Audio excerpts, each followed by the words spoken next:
So here we are, this small school in this small town in rural Iowa. Now, how could it be that such a special place exists in such a place? Think back over the last few years and the guests that we have welcomed to our school here. We think of Father Gabriel Mejia, called the Saint of Colombia, who's established over 50 centers to save children from the streets there, to change their lives. We think of the iconic film director David Lynch, whose foundation has provided the relief experience of transcendental meditation for abused women, for Native Americans on reservations, for soldiers with post-traumatic stress disorder, and most especially for schools all over the world. We think of Stephen Covey, named one of the 25 most influential Americans speaking here at our school because he believes so strongly in his own practice of transcendental meditation and its effect on helping sharpen the saw, getting you ready for productive work. That was his key to the 7 habits of highly effective people. And then we saw perhaps one of the most effective people in the world last year with Oprah Winfrey's visit here. One of the most successful and generous women in the world. So today, in that same spirit, and with that same stature of world leaders, we recognize, welcome, congratulate, and are so honored to have in our midst today someone of that same stature, as I said. Robin Lim is with us today, but she has a unique difference from those other renowned guests, and that is, she is one of us. She is a former Fairfield resident. She raised children here. She was a student at Maharishi International University years ago. So if you question how big you can dream, how much you can change the world, how many lives you can touch from such a small place, let Robin Lim be your guide. We're going to hear more about her today, about her extraordinary accomplishments. She literally has touched thousands and thousands of lives in their first moments. At this point, I'd like to have you help me welcome to the stage our CNN Hero of the Year, Ibu Robin Lim.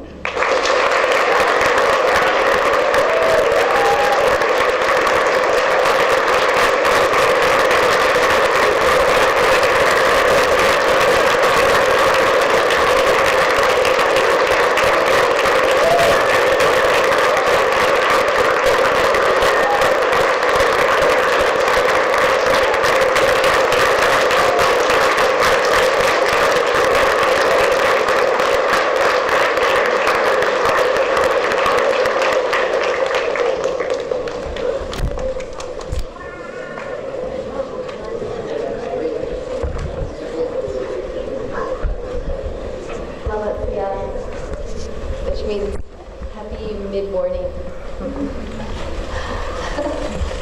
Can you all hear? A little louder would be good. Okay. Do you remember when I went to your house? And it was not when you were born, but the last time. In 2010. And it was Navaratri. And this is probably the only town in America where we really honor holidays, but this is in mine where we're about 90% Hindu. My religion is almost all Hindu. And so I went to Pranav's house to say my prayers, and it was the day of Lakshmi. And his papa said, you know, we've asked Lakshmi to take the Bhumi Sehat organization to a new level, and we're going to be very surprised what happens. And it was true.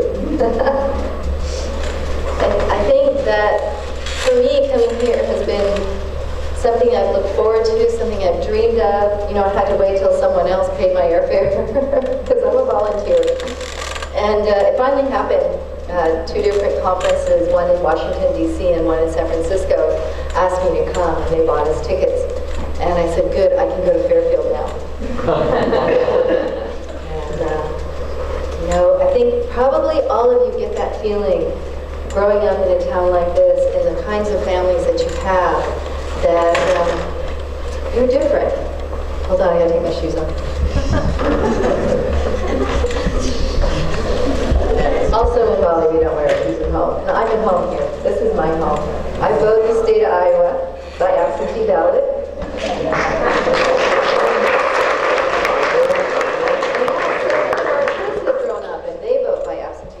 So with my husband, that's 9. That's 9.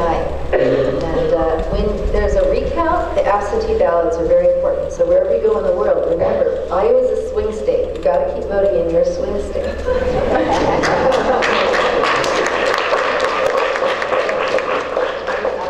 What President Obama said, he said it started in Iowa. Not with this election, the one before. So, it's not just corn and soybeans anymore. So you probably all get that feeling. How many of you get that feeling that you're different? Yeah? Come on. Everybody. You see all these hands. Those hands up in the sky. These are the hands. These hands hold the future. They really do.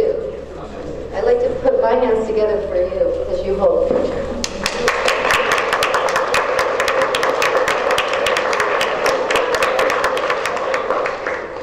I just used the bathroom in the teacher's bathroom, and it said, someone wrote by the light switch, turn off the lights, it's my, go green, it's my future.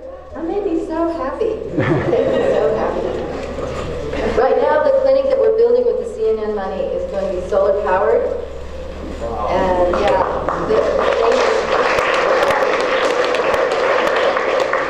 in Aceh, in the tsunami zone, Bumisehat is the only organization that insisted on building with solar power. So every night in the tsunami zone, first of all, it took 3.5 years until the electricity even got to the tsunami zone after the big disaster. And then the Rotary, who was building the clinic, kept saying, why would you want to build solar? It's more expensive. And I said, because there won't be lights if we don't build solar. And we need light. And so every night now, the electricity goes off around 8, 9 o'clock. And we still have light. And I go around that clinic, and I keep turning off the lights. And my staff goes, the batteries are overcharged. There's so much sun.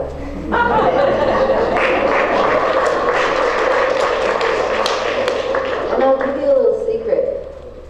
When you grow up, and you're growing up fast, when you start your nonprofit organizations and you go out there to change the world and make it a better place, if you go green, your donors will love you and they'll be loyal to you. So really, and there are people in this room whose families have consistently over many years, over more than a decade, have helped Bumisehat stay alive and well. We're not one of those nonprofit organizations that has just a big donor. Like Gates Foundation, they want to fund technology. If technology was really the answer, then why is it that the United States is number 50 in maternal mortality, which means it's safer to have a baby in 49 other countries than the US, where we spend more on childbirth technology. So many of you, I think, were born at home and very gently born. And no matter how you were born with so much love. And you were so cherished from the moment you were conceived, all the way up until now. And that's very rare in the world. You may not realize it, because so many of you have that experience here at this school and in this community. But in our world, many, many, many, many young people, many children are unwanted. But I would say, you know what? There's no such thing as an unwanted child. Because somewhere in the universe, the powers that be want you here. And move mountains to get you here. Many of you, I know your miraculous birth stories, and I got to be there when you were born. And I've heard through the email over the years, as your parents have had you, all the details, because the moms in Fairfield like to email me. It's a really special community. And I think that the question I get asked by young people all the time is, how do I find the hero in me? How do I find that hero? And I'll tell you that the dreams you're having right now, the vision, the passion, things that you really love and care about, those are the same dreams that you're going to make come true. And it's not such a long time between the time you're in school and the time you're out there in the world making dreams come true. So think about that dream, whatever it is in you, because that seed was planted before you were even planted inside your mother, on the very level of your soul, before you were even in the body, before you were even a tiny little guy the size of a sesame seed. Your soul already knew what he or she wanted to accomplish. And so hold those dreams tight. Now sometimes those dreams love you more than you love them. And what that means for me is that there's just days when I don't want to be a midwife, especially at night at 3 in the morning when the phone rings, you know? And it's somebody else, you know? It's like your dad who called me about 5 a.m. I didn't know them. I was like, who are you? I thought it's a prank call. Hang up. I hung up. The phone rang again. My husband answered it. He says, this is not a prank call. They're really having a baby. It was snowing out. And it was really hard to get there because the wind was blowing and the door was blocked by a big snowbank. But by some miracle, I got to come and receive this beautiful young man into the world.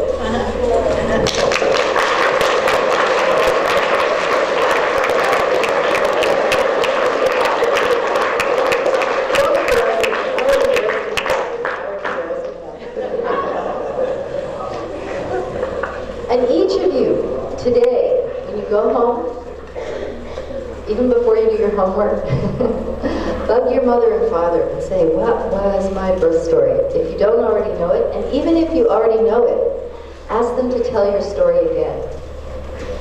Many of them had dreams before you were even made that you were coming. And all of that went into you.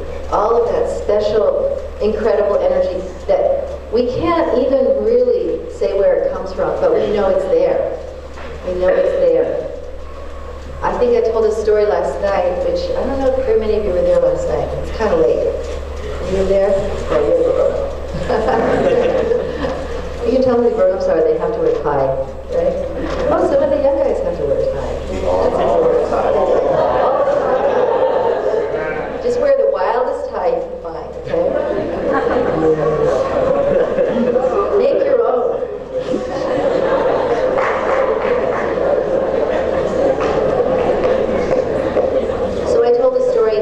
About a little baby who was being born, and all at the same time there were 4 babies being born in the same half hour at our clinic.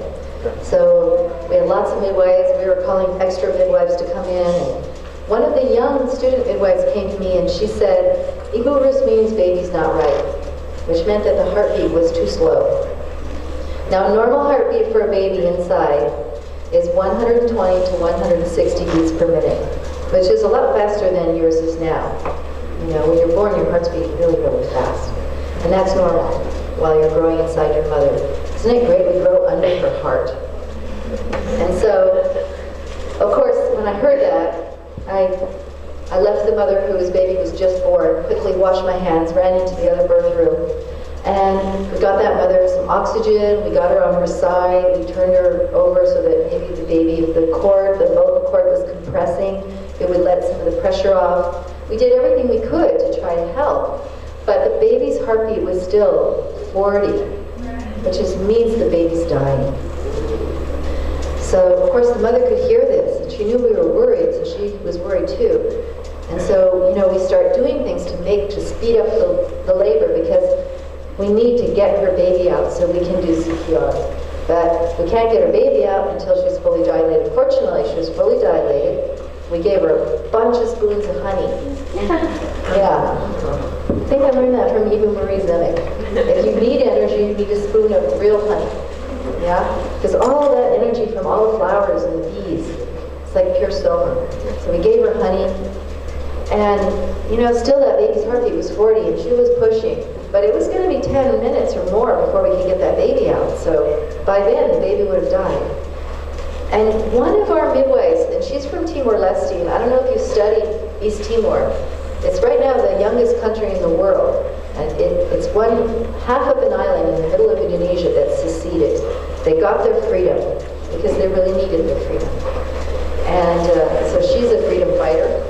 And she said, oh, wait a minute, we almost forgot our secret. And so she looked at the mom and she said, Ibu Rusmini, I love you. And the mom couldn't help it, she smiled. And her husband hugged her, he was sitting behind her, and he said, I love you. And he was crying because he thought his baby was going to die. And all of us midwives were crying because we really thought this baby would die. And we hugged each other and we said, I love you. And I took that Doppler and I put it down on the penis, on that mom's belly. And guess what? The heart rate was normal.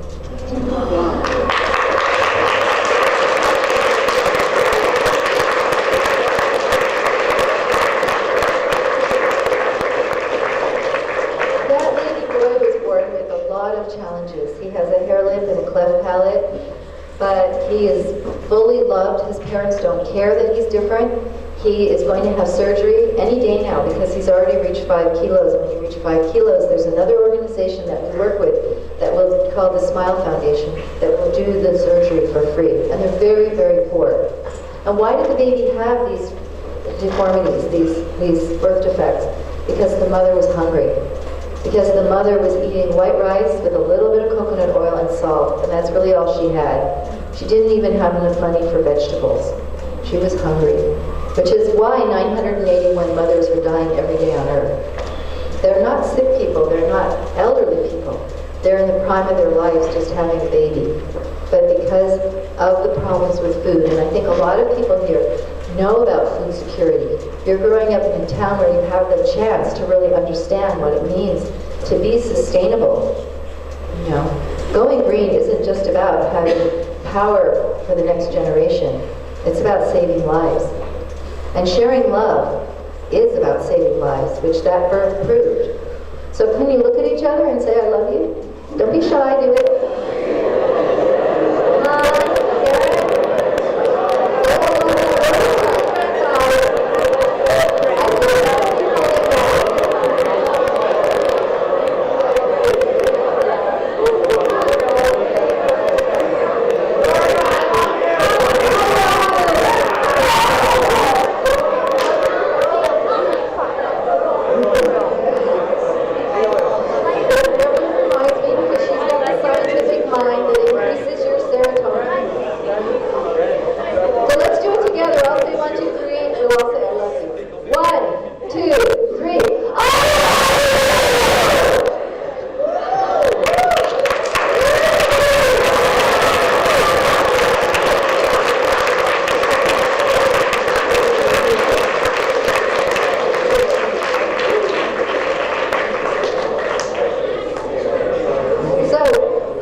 So as a midwife, I'm really worried all the time about all of our patients. They're really poor.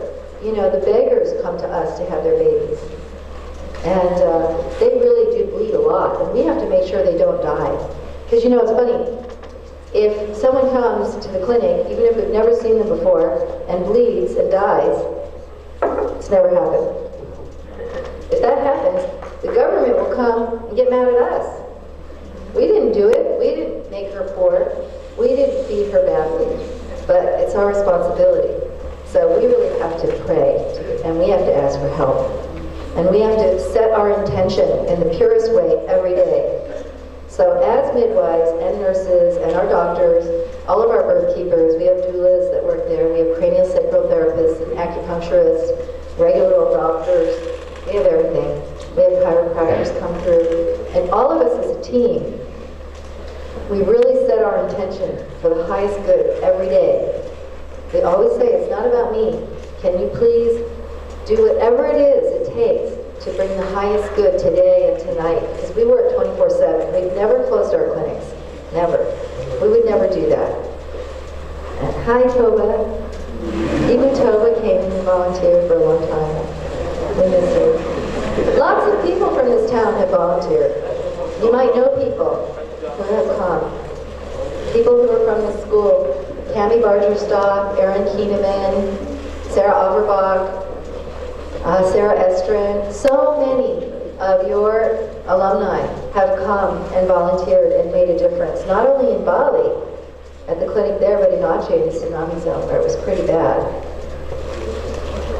So I'll tell you, there's an army of angels out there, and they can't help you unless you ask them. So, for example, I have a teenage son, he's 19 now, and I have an angel just for him to wear a helmet. Because, you know, everyone rides a motorbike in Indonesia. We don't own a car. We have an old motorbike. It's over 20 years old, and when we got it 20 years ago, it was used. You just keep fixing it. We're so sustainable. We're making the smallest footprint. And so you can ask for an angel for anything.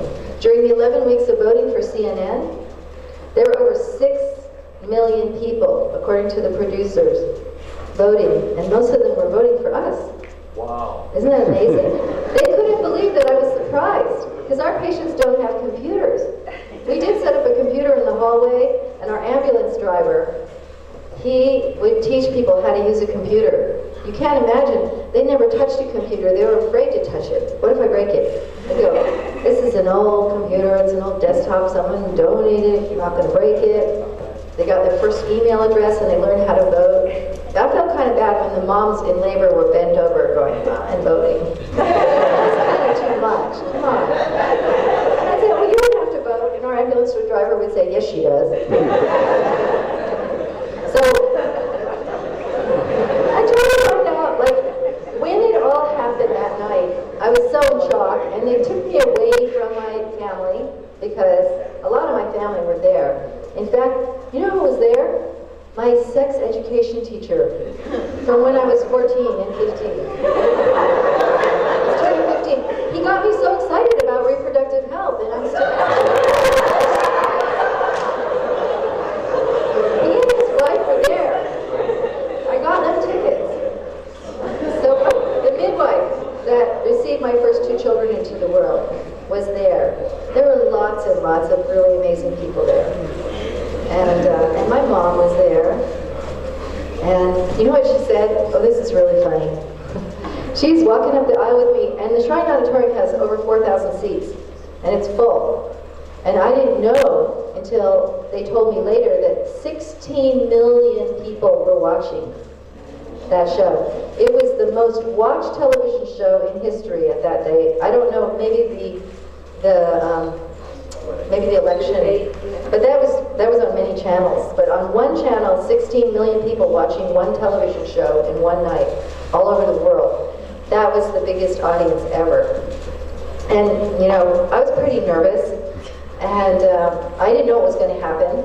And I'm walking up the aisle with my mom on one side and my husband on the other. And my mom was just starstruck, because I was the kid that, you know, I didn't have a regular wedding.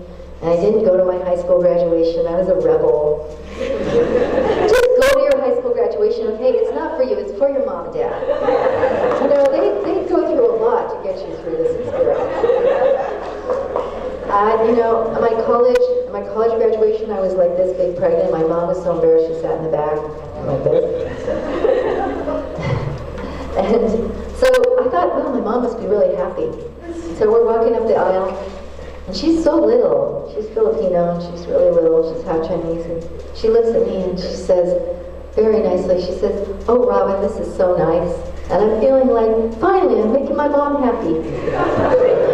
And she says, you know, I still think you would have been more more successful if you'd been a real estate agent like your cousin David.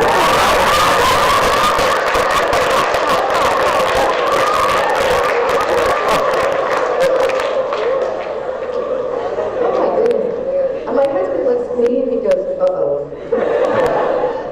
And you know what I just felt? I felt so in love with her at that moment. Because I wouldn't be who I am if she wasn't like that. Some of you know what it's like to be an Asian or a half Asian kid in America. If you come home with one B, straight away with one B.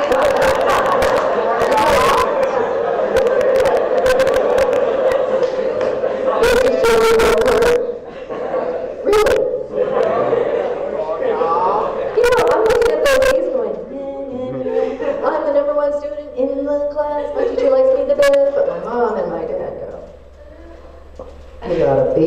I go, it's a B+, Mom. It's not good enough. So you all know about that. Because I think all of your parents expect more of you, don't they? Yes, they do. They do. All of you. So do I. Look at my shirt. It says believe because I believe in you.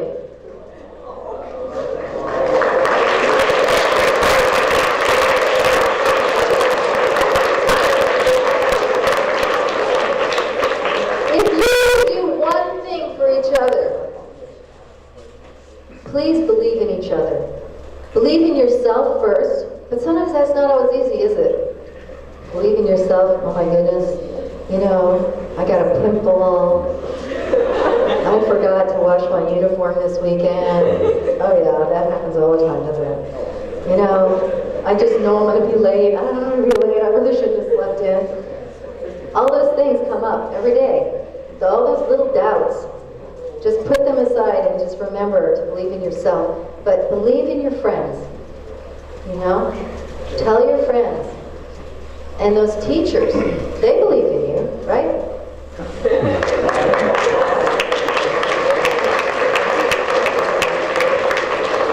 you them a favor? Believe in your teachers. Because sometimes it's not easy. Do you know there's a little thing right under your soft spot? When you were born, you had a soft spot. And it's something that sets us apart from other mammals. First of all, we're mammals. You know why? Because we can breastfeed. Yes. Why are all the boys on this side? Is that how it goes? All the boys are on this side? Is it just because they like each other better?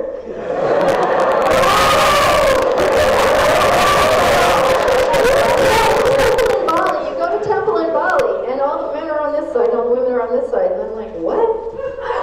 My son Noel, first time he went to temple in Bali, he got on all his temple clothes, you know, his sarong, just like a big dress, and his little hat, and he went right into the middle of the girls. And he kneeled down. And he's like, looked at the guys over there, and he went, yeah. And he married one of those beautiful girls, and now has 2 beautiful children from her.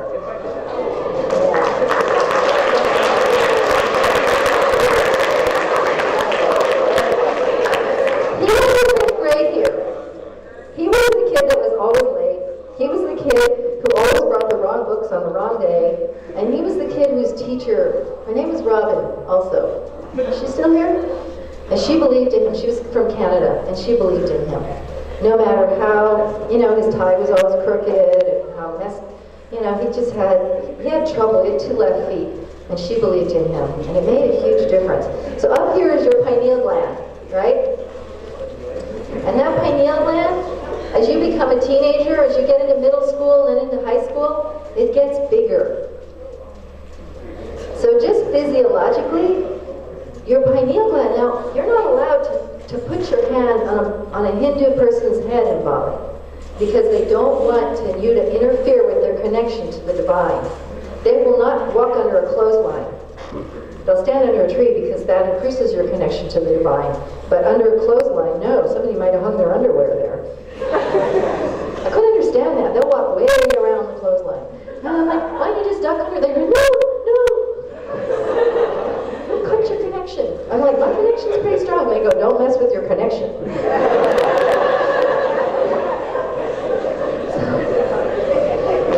So that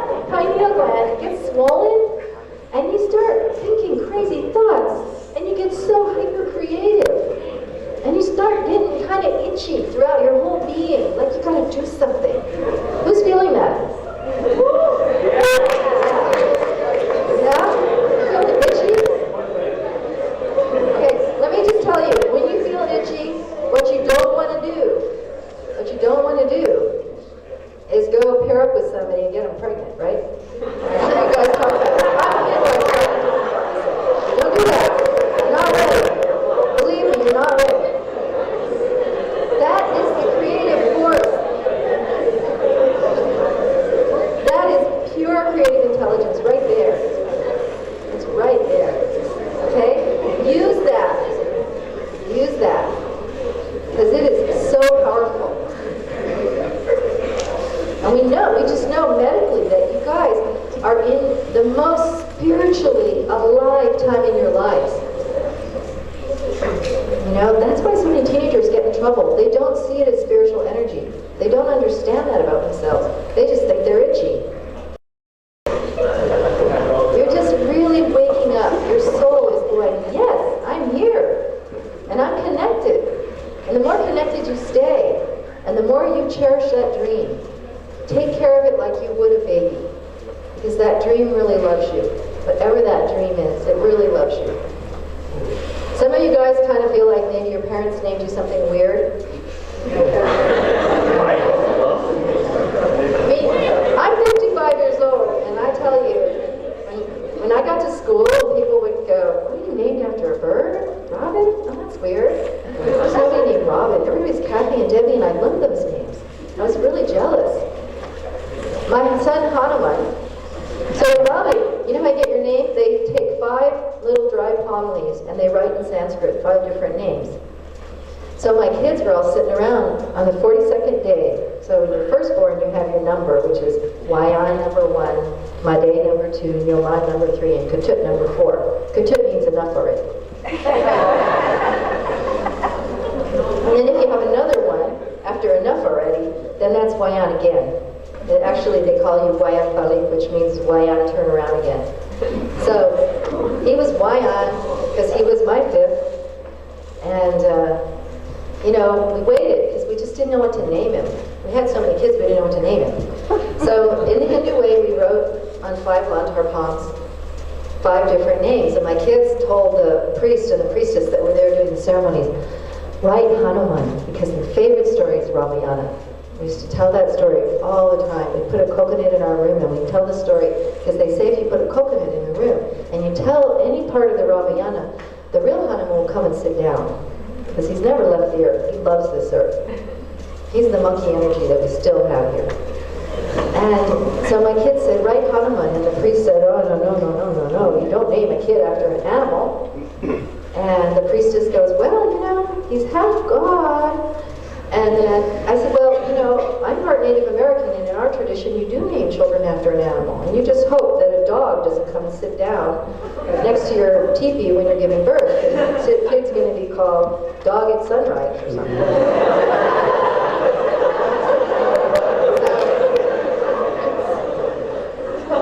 So we wrote Hanuman. Okay, we're running out of time. We wrote Hanuman on one of the lantars, and the priest said, you know, we're going to burn these, and the one that survives the fire, you have to accept the name. I have no idea. I can't remember what those other names were. You know, there were probably things like Lakshmana and, you know, all these other things. There's a lot of Ramas in our village. There's a few Ramas here. Yeah. And so we... Yay! And so we burned all of them. The priest was hoping that Hanuman wouldn't survive the fire. And guess what survived the fire? Hanuman. And then that day, first of all my kids had black hair when they were born, and they were really brown-skinned, and he was whiter than your t-shirts, and bald. I was like, good thing he was born at home, because he'd been born in the hospital. I would have said, thank you very much for showing me that cute baby. Now take it back and give me my baby. So, obviously he's my baby, because, I mean, I actually looked around the room and go, did anyone else have a baby? Because this can't be mine. Right? And that day when he got the name Hanuman, his hair started growing and it was red. And we know that in the Ramayana, they say that Hanuman was a white monkey with red hair. So everybody in the village was like, yay, Hanuman. So when he's 19 now, and he's an EMT, and he's kind of a little bit of a rock star. He plays the violin like crazy. He sings, he writes songs. But when he was 16, he said to me, because his best friend's name is Nico, he said, you know, thank God you didn't name me something really weird like Nico.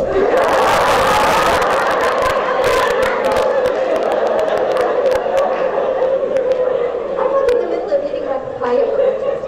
I stop, I put down my fork, I go, dude, your name is Hanuman. And he goes, yeah, that's normal. But you know, he's only lived in a small Hindu village in Bali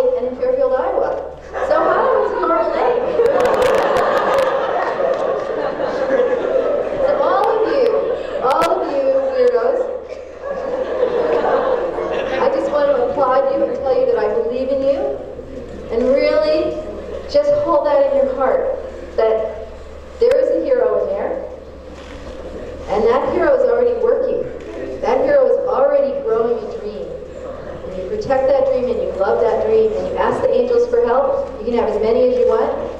During the 11 weeks of voting, I asked for angels for every single voter. Angels that would bug them and make them feel guilty if they didn't vote for me every day. And then I had Bruce, he was emailing all of your parents and saying, don't forget to vote for Eva Robin. And so everyone can have as many angels as you want, and they don't even ask you for a salary. It's amazing. They're free. Go for it. Just, hey, I really got to study for this test, and I'm studying for it, and it all looks like Chinese to me. Well, it Sanskrit. Ask the angels to help you understand it, okay? Science, anything. Just ask for that, and you will have it. You have that infinite possibility to use that intention that you have and make all of your dreams come true. Okay, I want to see one more time all your hands. These are the hands that hold the future. These are the leaders of the future. Yes? I want to take it over for you. I'm going to say 1, 2, 3. You say I love you. 1, 2, 3.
I'm going to go out on a limb. My guess is probably most of the guys here, most of them probably are not going to become midwives. I can't say for sure, but my guess is they're going to take in what you said today in a different way. And take very much to heart the message that Robin gave us today of listening very, very intently for those whispers of what your direction is. For some of you, it's already a shout. And you had that blessing of knowing early on what you want to do, who you want to become, and how you're going to serve the rest of the world. But if you don't yet have that awareness, we listen very closely. And the fact that you have that way of going to quiet levels and listening from deep within you, what a huge asset it is, what a huge advantage. And that is what has drawn these wonderful, amazing people like Robin to us, our own support of nature. So we're going to conclude this wonderful morning now, and I'm going to ask the assistants of our guests that are here to clear the aisle behind the boys section.